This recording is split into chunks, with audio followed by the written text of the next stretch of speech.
Hello and welcome to ETF.com. I'm Rebecca Hampson, European Editor, and I'm joined today by Alan Smith, Chief Executive Officer at Capital Asset Management for the first of 3 sessions focusing on portfolio management and ETFs. Today we'll look at how passives fit in your portfolio. Alan, hi. Hi. Thank you for coming.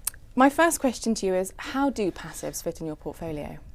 Well, as an independent advisory business, we really start with looking at the entire investment universe, active, passive, and everything in between. But through a very sort of detailed process, we based on sort of evidence and information that we can find from sort of within the market and from academic research, we tend to arrive at pretty much an entirely passive investment approach to investments. So when you say you look at the active and passive world, do you use just actives, just passives, or do you blend the two?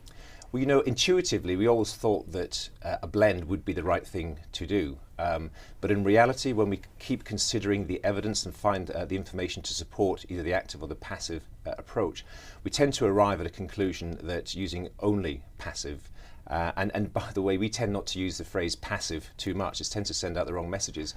We use the phrase index funds. We use evidence-based index approach to funds. And so our portfolios are 100% passive or index. Okay. So you obviously use passives, as you say. In that respect, do you look at ETFs and index trackers, and which one do you prefer? Well, you know, again, maintaining our status as a fully independent advisory business, you know, we go back to the basics. We look at the entire investment universe. So having determined that the index approach is most appropriate for our clients and eliminating active as a generic approach, we look at all the range of options that exist for index investing, which would include ETFs, mutual funds, OEICs, that sort of thing. And for a number of reasons, we tend to use exclusively, at this moment, that may change, but at this moment we use exclusively mutual funds and OEICs, and we do not use ETFs within our portfolios at the current time. So how do you pick a product? Well, we start with the entire investment universe that's available to us and to our clients, and we do a very detailed screening process. The first screen really is around cost, and that tends to eliminate a lot of the expensive active funds.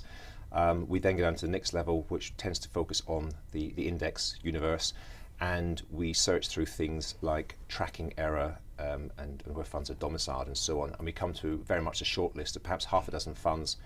We then communicate with the asset managers and find out a lot more information about those specific funds on offer and make a choice and a decision as to what specific funds we will use in our portfolios. And my last question for you is, what top tip would you give an advisor going down the passive route?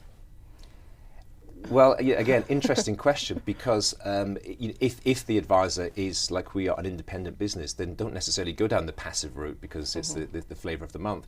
I would say, you know, start from the beginning and you know, find something that you actually believe in and can comfortably, you know, support, and you know, whatever you're passionate about and whatever you believe in, whether it's active or passive, you've got to have your story right, you've got to have the evidence to support that story, and you've got to have the ability to communicate that well to clients. For us, we went through a long process which arrived at supporting the view that passive seems to be the right place to be. Great. Alan, thanks very much for joining us. Tune in again for our next instalment on portfolio management and ETFs, where we will focus on RDR and how it affects passive advisors. I'm Rebecca Hampson, and thank you for watching ETF.com.